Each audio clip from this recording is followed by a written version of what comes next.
ابراہیم علیہ السلام کے جانے کے بعد وہ کھانے پینے کا سامان اور پانی بھی ختم ہو گیا۔ حاجرہ علیہ السلام پریشان ہو گئیں، انہوں نے صفا اور مروہ کے ساتھ چکر لگائے اور پھر اسماعیل علیہ السلام کی ایڑی سے پانی کا ایک جھرنا پھوٹ پڑا۔ حاجرہ علیہ السلام اس پانی کو روکنے کے لیے باؤنڈری بناتی چلی جاتی اور کہتی چلی جاتی زم زم زم زم، اور اس طرح اس پانی کا نام زمزم پڑا، یعنی رک جا پانی، رک جا پانی۔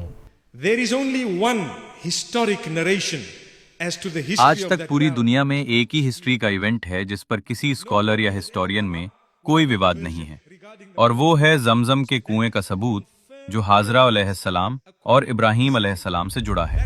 اب کیونکہ وہاں پانی آ گیا تو آسمان پر زندگیاں منڈرانے لگیں۔ بہت دور ایک قبیلہ تھا، جرہم قبیلہ۔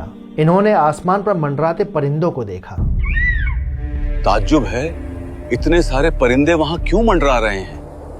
ہو نہ ہو وہاں ضرور پانی ہے۔ تو چلو چل کر دیکھتے ہیں۔ جرہم قبیلے کی خاص بات یہ تھی کہ انہیں پانی کو سٹور کرنا آتا تھا، تو یہ پانی کی تلاش میں نکلے ہوئے تھے۔ انہیں پانی مل گیا، یہ حاجرہ علیہ السلام کے پاس گئے اور انہوں نے ان سے اجازت لی کہ کیا وہ یہاں رک سکتے ہیں۔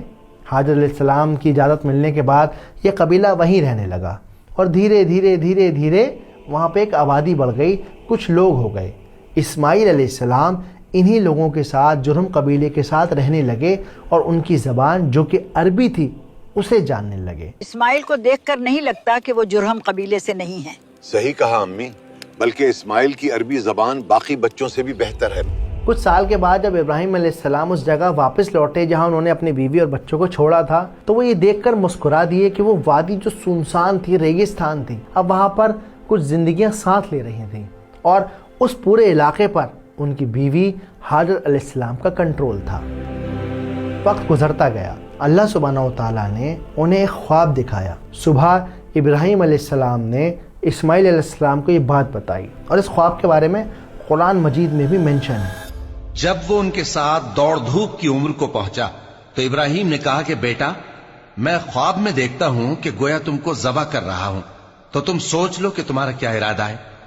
انہوں نے کہا کہ ابا جان، جو آپ کو حکم ہوا ہے وہی کیجئے، اللہ نے چاہا تو آپ مجھے صابروں میں پائیے گا۔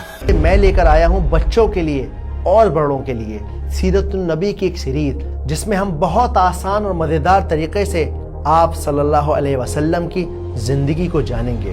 تو یوٹیوب کے اس چینل پر جا کر آپ سیرت النبی پر بنی سیریز دیکھ سکتے ہیں۔ اس کے علاوہ قرآن کی ویڈیوز کو سمجھ سکتے ہیں۔ یاد رکھیے، ہم سب پر قرآن کو سمجھ کر پڑھنا فرض ہے۔ اس ویڈیو کو آگے تک شیئر کریں تاکہ اور لوگ اس سے فائدہ اٹھا سکیں۔ اللہ حافظ۔